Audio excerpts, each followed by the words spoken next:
Hey guys, welcome back to Contest Prep University. Joe Klemczewski with Adam Atkinson, episode 4 in our series on building a successful bodybuilding career. We're going to talk about investing and what it takes for you to invest in the long term of your career.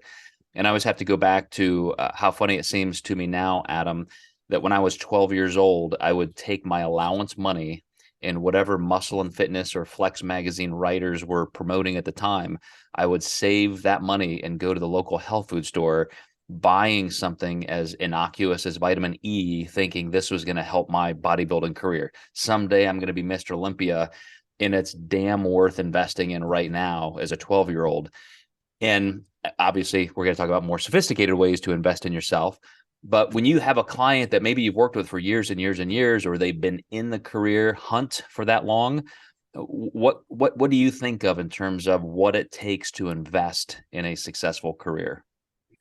Well, first, I love your first option. Even though it may have not given you the end result you wanted, it probably really made you excited to go to the gym, right? And I think we've all taken that one supplement that was like, I can't wait to train because I want to look like the guy in the ad. And it fueled me for a few years by doing stuff like that. So I can definitely relate to that.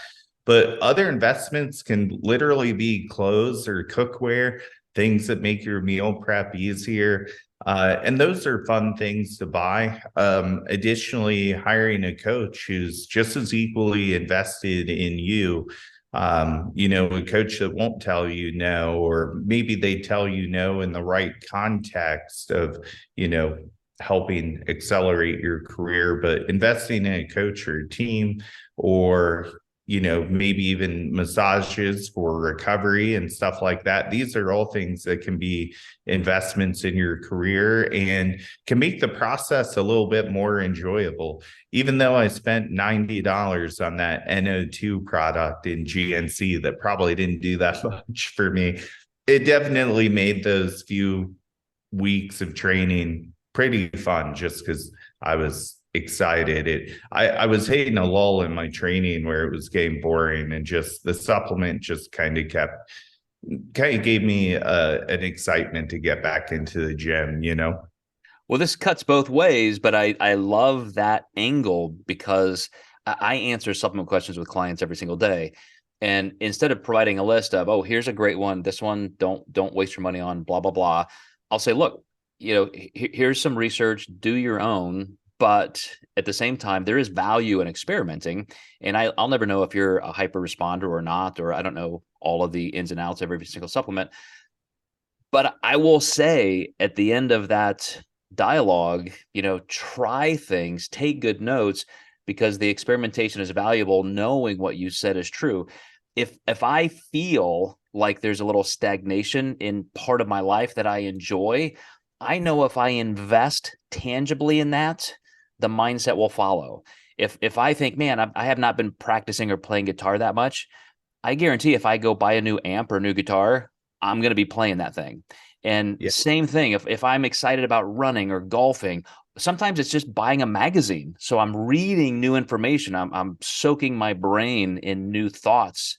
And all of a sudden, there goes my direction. It follows that pursuit because I invested something. So I think that's a really good point. Yeah, this is why I'm really big on like different exercises and exercise selection for my clients to keep it exciting, keep it interesting, and really fuel them. I think we do a really good job with retention on my team with long-term athletes, and I think that's one of the reasons why. Well, the counterpoint to this, because again, I understand all the different tangential reasons why investing something is helpful. The hard work that you put in, I mean, that's the real investment. Investing in your mindset, investing in your self-care, getting enough sleep, all of those things. You have to look at all of those, what I would call intangible ways to invest in your career, and that has to be there. Another client I talked to this morning, a new client, we were going through the obstacles in his life as to what we may have to do outside of just the technical X's and O's of nutrition. And I had to say, look, dude, you need to start taking care of yourself better. like the way you're talking about your business life and your home life and this and this and this, it's not going to work. Like this, nothing I can do is going to help you unless you start carving out time to literally invest in yourself with just some self-care. Yeah, absolutely. All right, guys, we're down to the final episode. We're going to see you next time in Contest Prep University, and we're going to hopefully go over how you can make this career even pay you something back. So you're not just investing in it, but you're making some money. We'll see you next time in Contest Prep University.